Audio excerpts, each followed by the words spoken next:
حضرت عیسیٰ علیہ السلام کے پاس ایک شخص آیا تو اس نے آ کے کہا میں نے آپ کے ساتھ رہنا ہے حضور، میں نے آپ کے ساتھ رہنا ہے۔ آپ فرمانے لگے دنیا دار بن کے رہو گے کہ دیندار؟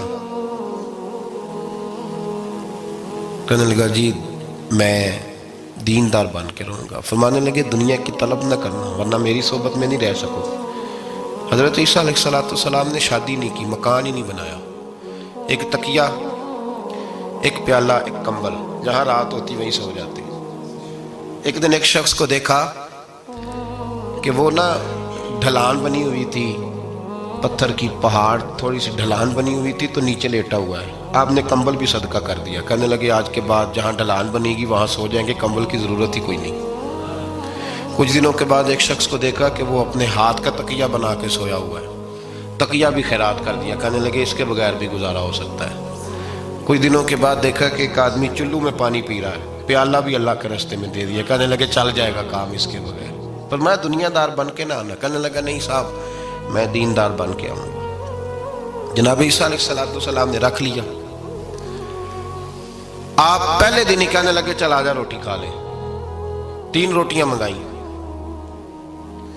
اس کو ساتھ بٹھایا، فرمانے لگے میں تو ایک کھاؤں گا، تو کتنی کھائے گا؟ کہنے لگا جی میں بھی ایک ہی کھاؤں گا۔ ایک روٹی اس نے کھا لی، ایک آپ نے کھا لی، تیسری روٹی چھوڑ کے جناب عیسیٰ علیہ السلام دریا کنارے وضو کرنے چلے گئے۔ واپس آئے تو روٹی کوئی نہیں تھی۔ اللہ کے نبی تھے، جان گئے۔ رب کریم کا بندہ بھی جان جاتا ہے۔ اقبال کہتے ہیں اولیاء کیا ہیں جواسی سلول قلوب، کہتے ہیں رب کے ولی کو ٹٹولا نہ کر، وہ تو دلوں کے حال بھی جانتا ہے۔ انہیں ٹٹولا نہ کر، غبار آلود سمجھ کر حقارت سے نہ دیکھ ان کو، انہی کی ٹھوکروں سے سلطنت بنتی بگڑتی ہے۔ اور اقبال کہتے ہیں نہ تیغ و تیر میں نہ لشکر و سپاہ میں، نہ تیغ و تیر میں نہ لشکر و سپاہ میں، کہتے ہیں نہ تلوار میں نہ تیر میں نہ لشکر میں نہ فوجوں میں، نہ تیغ و تیر میں نہ لشکر و سپاہ میں ہے جو بات مرد قلندر کی بارگاہ میں ہے، جو بات مرد قلندر کی بارگاہ میں۔ تیسری روٹی کدھر ہے؟ کہنے لگا حضور مجھے نہیں پتا۔ فرمانے لگے تجھے پتا ہے پر تو بتا نہیں رہا۔ کہنے لگا مجھے تیسری روٹی کا پتا۔ حضرت عیسیٰ علیہ السلام میں ایک ہرنی جا رہی تھی، اس کے ساتھ 2 بچے تھے، آپ نے ایک بچہ پکڑا، اس کو ذبح کیا، لکڑی جلائی، اس کو بھونا، اس کو بھی کھلایا، خود بھی کھایا، ہڈیاں جمع کر دی۔ جب وہ ہڈیاں، اس پہلو کو ذرا سمجھیے گا، جب کھا بیٹھے ہڈیاں جمع، وہ ہرنی بھی کھڑی ہے اور دوسرا بچہ بھی کھڑا ہے۔ ایک بچہ کا ذبح کر کے کھا لیا، دوسرا کھڑا ہے۔ جب پیٹ بھر لیے وہ بھی ڈکار لینے لگا سامنے، تو حضرت عیسیٰ علیہ السلام ہڈیوں سے کہنے لگے چلو اٹھ جاؤ اللہ کے حکم سے۔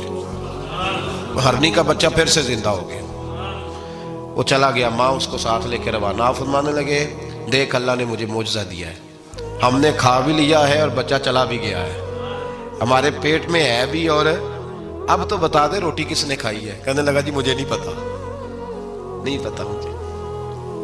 حضرت عیسیٰ علیہ السلام اس کو ساتھ لے کے بڑھے تو دریا کے اوپر، پانی کے اوپر پیدل چلنے لگے، دریا پار کر گئے۔ فرمانے لگے تو پانی پہ چلتا رہا ہے،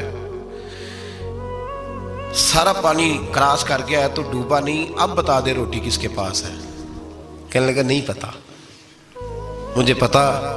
اللہ اکبر، کیا خوب لفظ کہہ گئے سجادہ نشین حضرت پیر میر علی شاہ صاحب رحمت اللہ علیہ، بے قدراں کچھ قدر نہ جاتی، کھیتی خوب تسلی ہو، اے دنیا دار پجاری زردے کتے اندے گل ٹلی ہو۔